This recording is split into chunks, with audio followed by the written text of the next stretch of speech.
guys, this is Sam with Ready, Set, Go. Today is Monday, August 25th, 2014. Welcome to the video.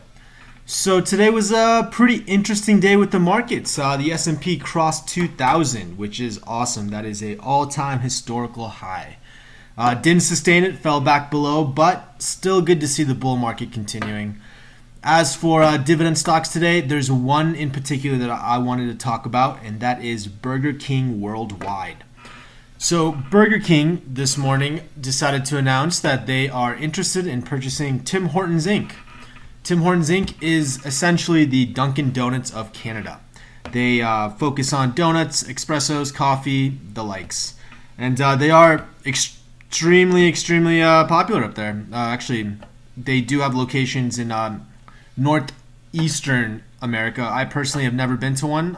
Even with my most recent Montreal trip, did not get a chance to go to Tim Hortons, but heard great things about them. Well, what Burger King announced with that announcement this morning that they are going to buy Tim Hortons, are planning on putting a deal in for Tim Hortons. What that is one of these most recent moves called tax inversions. AbbVie did it. Walgreens was proposing to do it, but ended up not following through. But essentially, a tax inversion, is when a company buys a U.S.-based company buys a foreign company in order to cut their tax bill. It is legal. It is not tax evasion. Essentially, it'd be changing their mailbox address per se. Burger King would still be based out of Miami. All the operations would be out of the U.S., but they would technically be considered a Canadian company. And what it helps, these multinational corporations, what it kind of does is it lets them book their profits where taxes are lowest, and they can book their deductibles where taxes are highest. So the lowest would be Canada, and the highest would be the U.S. What this does is they can minimize the liabilities on earnings by booking their earnings in Canada, and they can maximize the amount they deduct from the taxes owed in the U.S. Essentially what that does is cuts their bill. The corporate tax rate in America, I think, is at 35. Most of these large companies don't end up paying that high. I think Burger King was around 27%, but the corporate tax rate in Canada is 15%. So that is a pretty good savings right there. And there is a negative connotation, though. Among Americans, as we are a patriotic society, and especially with Walgreens, we've seen it in the past with some pharmaceutical companies, but Walgreens got a pretty big backlash when they were considering moving over to Sweden, I believe. And being America's corner hood drugstore doesn't really work when you aren't based in the U.S. So same thing goes for Burger King. They are probably going to face a lot of backlash for this. Burger King is a American fast food restaurant, and not everyone is going to be 100% okay with it. From a business perspective, though, it makes plenty of sense. Tim Hortons is a great company. Burger King is also a great company. They both pay dividends. They are both profitable. Burger King actually was private until 2012.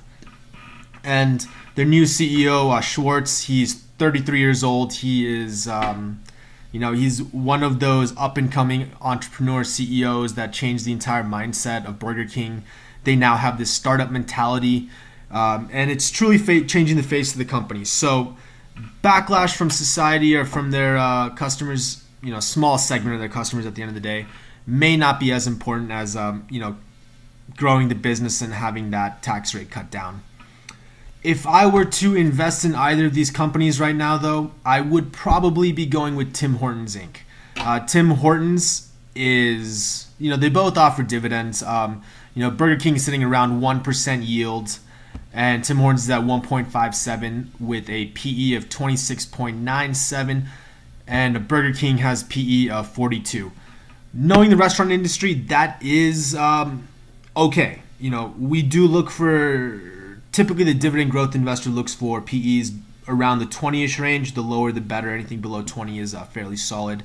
Don't want to get the evaluation too high, but with restaurants, it is the forward moving PEs it usually tends to be higher. That's common in the industry. But The one reason I would put Tim Hortons ahead is the earnings per share. They are currently sitting at $2.77 earnings per share, and for me personally, that just shows a lot more stability. They've been offering their dividend for far longer. Again, when we go back to Burger King, they've only been public since 2012. So they haven't had as much track record with their dividend, but it's always nice to see them, Tim Hortons has increased from 7 cents back in 2006 to a current dividend yield of 29 cents a quarter. So that's definitely a favorable factor. And as you can see, capital appreciation has also been great with Tim Hortons. Well, that's me personally. Would love for you guys to take a look yourselves and let me know what you think. Having said that, Burger King is not a bad stock. I highly suggest you take a look at them as well.